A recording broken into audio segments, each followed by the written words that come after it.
Alors, c'est reparti pour la dernière partie du cours sur le repérage sur une sphère. Donc déjà, première chose à savoir, c'est que la Terre est assimilée à une sphère de 6400 km de rayon. Donc le rayon 6400 km, c'est important pour votre culture générale de le connaître. Ensuite, on représente les points N et S qui sont ici et là, et le point N représente le pôle nord, le point S, le pôle sud. On va donc se couper la Terre, on va essayer de la quadriller sous la forme de deux axes.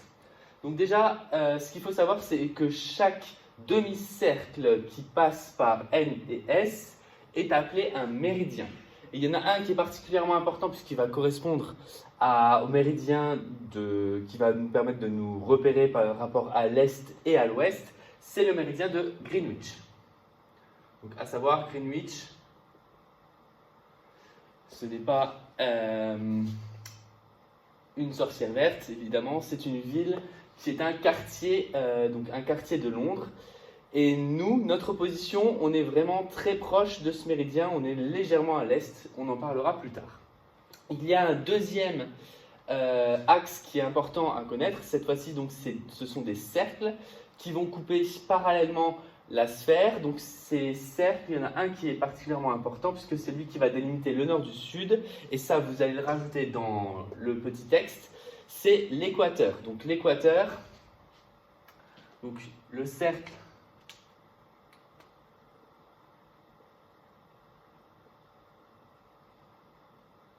passant par justement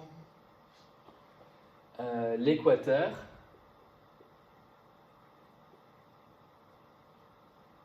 permet de délimiter le nord du sud. Alors sous-entendu, l'hémisphère nord et l'hémisphère sud. Et chaque cercle qui va être représenté ici, là, on peut en représenter partout. Et justement, ce sont des sections qui vont être parallèles. Et donc chaque cercle représente ce qu'on va appeler un parallèle. Et c'est grâce à ça, donc grâce aux méridiens et aux différents parallèles, qu'on va pouvoir se repérer. Alors comment on va se repérer? Donc on va se repérer par rapport à ces deux axes. Donc le premier axe que je retrace en vert, donc le méridien de Greenwich. Et donc le deuxième que vous pouvez passer en rouge, surtout si vous n'avez pas la couleur, c'est l'équateur. C'est un petit peu comme si je faisais un axe en rouge, un axe ici vert, qui représente un repère. L'axe rouge qui correspondrait à l'équateur serait représentatif de l'axe des abscisses, et l'axe vert serait représentatif de l'axe des ordonnées. Et donc du coup, on va se situer un petit peu aux différents points, notamment aux différents points cardinaux. Donc là, on aurait le nord, ici le sud, ici l'est, et ici l'ouest.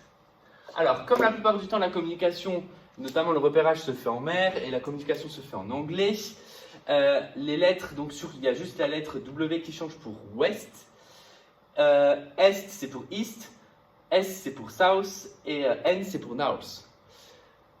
So, une fois que c'est dit, donc, on va pouvoir du coup se repérer par rapport à un angle.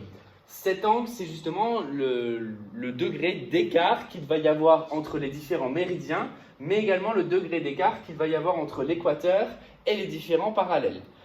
Donc, ça va être donc deux nombres qui vont nous permettre de se repérer. Le premier, c'est ce qui va correspondre à l'axe des abscisses, c'est-à-dire, ce qui correspondra à l'axe des abscisses, c'est-à-dire la longitude. Donc sa longitude, donc ça c'est important à comprendre, c'est l'angle tout simplement donné, l'angle en degrés, entre le méridien de Greenwich, donc le méridien de référence, et justement le méridien en question. Cet angle est soit tourné vers l'ouest, soit tourné vers l'est, c'est-à-dire qu'on va pouvoir se repérer en degrés avec une position est ou ouest. Donc la lettre W signifie ouest.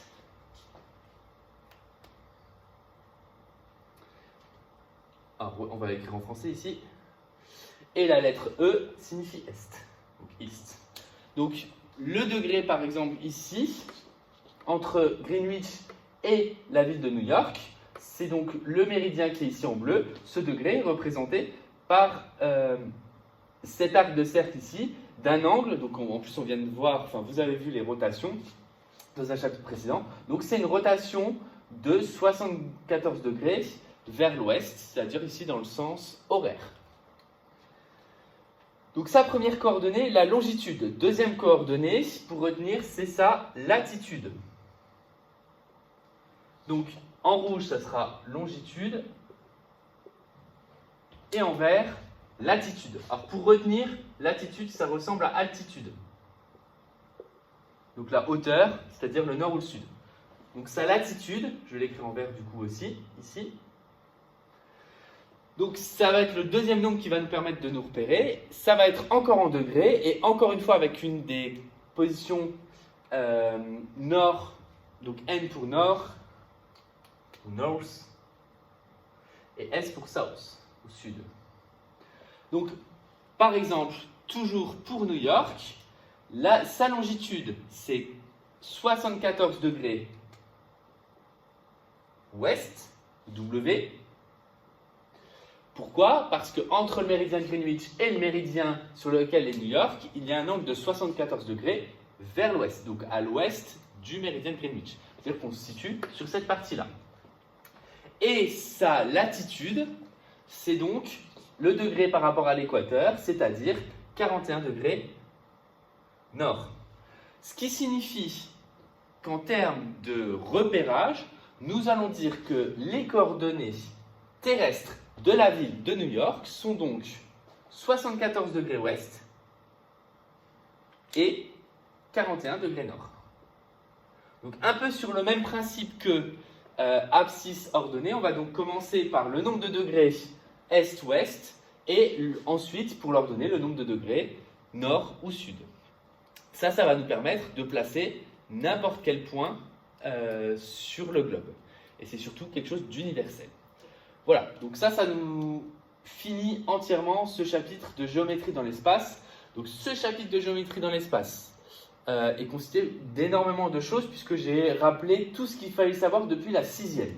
Donc si je fais un peu le bilan, dans un premier temps, vous devez connaître tous les solides étudiés. Donc en passant par les polyèdres, il y a le prisme droit. Comme cas particulier, il y a le pavé et le cube. Vous devez connaître les pyramides également, donc être capable de les décrire, mais être capable également de calculer leur volume. Donc les formules sont importantes à connaître. Ensuite, il y a les solides de révolution, donc le cylindre, le cône et la sphère. Pareil, être capable de les décrire, être capable aussi, pour certains, le patron et surtout le volume. C'est vraiment ça qui ressort le plus souvent dans les exercices type brevet, c'est vraiment les formules de volume, donc j'espère que vous les connaissez déjà maintenant très bien. Ensuite, il y a tout ce qui est section, donc on va se poser la question, qu'est-ce qui se passe si on coupe un solide? Qu'est-ce qu'on obtient quand on met la coupe à plat, donc si on coupait entre guillemets une tranche? Donc là, tous les exercices de section, je vous en ai donné 3 ou 4, c'est pareil, ils sont à bien maîtriser. Et enfin, le repérage, donc le repérage sur un pavé, comme on l'a vu précédemment, et le repérage terrestre. Vous allez avoir également un exercice type brevet qui en parle pour justement s'entraîner. Voilà pour ce chapitre.